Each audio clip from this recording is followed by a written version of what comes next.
এখানে আল্লাহ তাআলা হাবিবকে বলেন মান বানা লিল্লাহ, যেই ব্যক্তি আল্লাহর ঘরকে নির্মাণ করবে। এই নির্মাণ কাজ, এই নির্মাণ করা দুই রকমের আল্লাহ তাআলার হাবিব অর্থ নিয়ে এসেছেন। সেইটা হলো এই,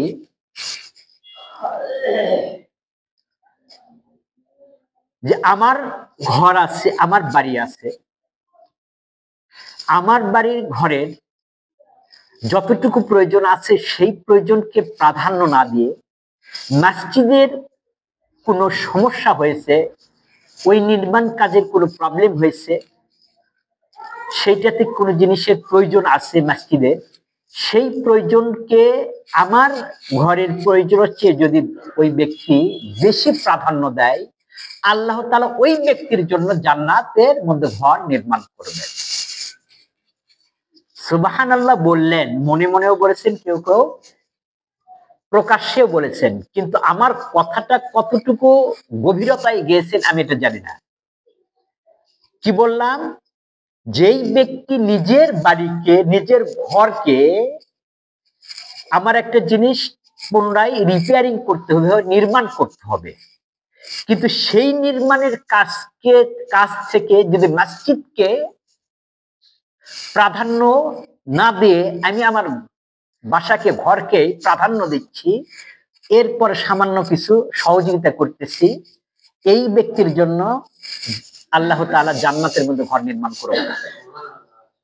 ঘর কার জন্য নির্মাণ করবে? যে আমার নিজের বাসস্থান থেকে আল্লাহর ঘরকে বেশি প্রাধান্য দিয়ে সেইটাকে পরিচালনা করা, এবং সেইটার যে হাজত আছে, এই হাজতকে যেই ব্যক্তি পূর্ণ করতে চায়, চেষ্টা করে, ওই কারণে যে সময় দেয়, অর্থ দেয় এবং শারীরিকভাবে পরিশ্রম করে, আল্লাহ তাআলা ওই ব্যক্তির জন্য জান্নাতের মধ্যে একটি ঘর নির্মাণ করেন।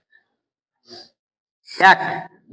দুই নাম্বার হলো, মসজিদ আমি চাকচিক্যময় করে রেখেছি, কিন্তু সেখানে 5 বার আল্লাহ তাআলার নামকে স্মরণ করা হচ্ছে, এবং এমন একটা বাক্য 2 বার করে বলা হয়, হাইয়া আলাল ফালাহ, তোমরা কল্যাণের দিকে আসো, তোমরা সফলতার দিকে আসো, তোমরা মঙ্গলের দিকে আসো। সেই কথাকে উপেক্ষা করে আমি আমার বন্ধু বান্ধবদের, আমার সংসারের প্রয়োজনে, আমি আমার রাস্তার পাশে গল্পকে এত প্রাধান্য দিয়ে আমি সেখানে বসে আছি, আমি মসজিদকে টাকা পয়সা দিয়ে খুব চাকচিক্যময় করেছি, কিন্তু যখন হাইয়া আলাস সালাহ, হাইয়া আলাল ফালাহ বলা হলো, কিন্তু সেখানে আমি উপস্থিত হয়ে আমি সেই কার্যক্রমগুলো সম্পন্ন করলাম না, ওই ব্যক্তির জন্য জান্নাতের মধ্যে ঘর তৈরি হবে না।